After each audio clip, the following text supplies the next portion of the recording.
آپ آج جرشد شریف کے جنازے پہ شرکت کی آپ نے، تو کیا سمجھتی ہیں کہ عوام کا جو غم و غصہ ہے اس حوالے سے، کیا اس حوالے سے پیغام دیں گے؟ ہمیں بہت زیادہ غصہ ہے، ہم ان سب پہ لعنت بھیجتے ہیں، بے غیرت ہیں یہ سارے، اور کچھ نہیں۔ مجھے صرف ایک کویشچن پوچھنا ہے، ان سب سے جو جنازے میں آئے ہیں یہ اس دن کیوں نہیں تھے جب وہ جا رہا تھا؟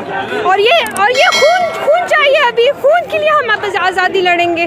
ہم جو کہہ رہے ہیں کہ ارشد تیرے خون سے جو ہے ہمیں آزادی ملے گی یا ہمیں جو ہے ہم انقلاب لائیں گے، تو یہ خون چاہیے تھا ہمیں سچ میں صرف خون چاہیے ہر بندے کا یہاں پہ انقلاب لانے کے لیے۔ کیا سمجھتے ہیں کہ اب ارشد شریف کا تو خون ہو گیا، لیکن اس کے بعد کیا واقعی کوئی تبدیلی آئے گی؟ یہ جو آج نکلے یہ کل نہ نکلے عمران خان کے ساتھ، تو یہ ہوگا، یہ اینڈ تک ہوگا، یہ ایسے ہو ہی نہیں سکتا یہ چیز نہ ہو۔ کتنے لوگ مرے ہیں کوئی پیغام دینا چاہیں گے اس حوالے سے؟ میں ریکویسٹ کرتی ہوں پوری ملک سے، چاہے وہ باہر کے مسلمان ہیں چاہے پاکستانی جتنے بھی ہیں، پلیز باہر نکلے، اب نکلے۔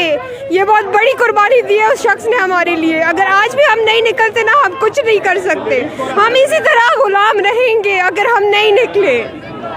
اچھا، آپ آج ارشد شریف کی شہادت کے موقع پر اتنی جذباتی ہو رہی ہیں، آپ کے آنسو نکل رہے ہیں، اس کی کیا وجہ ہے؟ اس کی وجہ یہ وہ ہمارے لیے مرا ہے، اس شخص نے ہمیں ہماری آنکھیں کھولنے کے لیے سب کچھ کیا تھا۔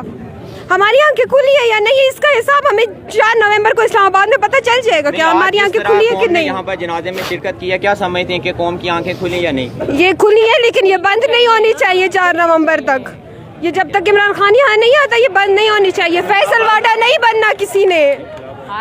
کیا سمجھتے ہیں کہ عمران خان جس حقیقی آزادی مارچ کی کال دے رہے ہیں اس سے کوئی انقلاب آئے گا یا اسی طرح؟ یہ انقلاب آ چکا ہے، یہ دیکھیں، یہ سب کو دیکھے کھڑے ہیں نا سارے، یہ انقلاب آ چکا ہے۔ یہ اس شخص کے جنازے پہ کھڑے جس کا باپ جس کا بھائی دونوں گھر میں نہیں تھا، وہ گھر کا سربراہ تھا، لیکن سارے لوگ اس کے بھائی، اس کی بہنیں، اس کی مائیں بن کے آئی ہوئی ہیں۔ یہ انقلاب کا سب سے بڑا اگزامپل ہے، لیکن آنکھیں کھولیں، اور جو لوگ جن کی بند ہے، جو اب بھی ان نون لیگیوں کی، ان پی پی والوں کی جو حرکتیں دیکھ بھی رہی ہیں لیکن اس کے باوجود بھی کچھ نہیں کر رہی ہیں، ان سے ریکویسٹ ہے کہ آنکھیں کھولیں پلیز۔ جی آنٹی، کیا پیغام دیں گے آج ارشد شریف کی شہادت کے حوالے سے؟ آپ اس عمر میں یہاں پر آئی ہیں۔ بہت ظلم کیا ہے ان چوروں نے، بہت قیمتی انسان ہم سے چھین لیا، ہمارا اثاثہ چھین لیا، پاکستان کا بہت بڑا اثاثہ جس کا ہمیں مدت ایسے کوئی انسان پیدا ایک صدی میں بھی نہیں ہوگا۔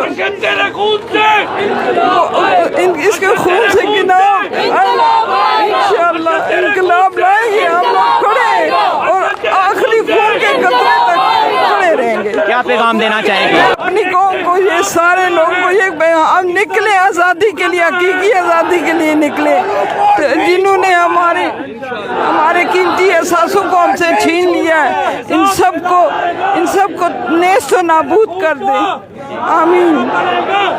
آپ میڈم کچھ کہنا چاہیں گے اس حوالے سے؟ ارشد شریف کی ماں سے شرمندہ ہوں، ہم بحیثیت قوم ان کے بیٹے کی حفاظت نہیں کر پائے، مگر پلیز عمران خان کی حفاظت کر لیں، ورنہ یہ لوگ اسی طرح اسے بھی مار دیں گے۔ ان کے قاتل گرفتار ہو جائیں گے؟ کبھی بھی نہیں ہوں گے، اس ملک میں کبھی انصاف نہیں ملے گا۔ ہاں، اگر عمران خان آ گیا انشاءاللہ انصاف ہوگا۔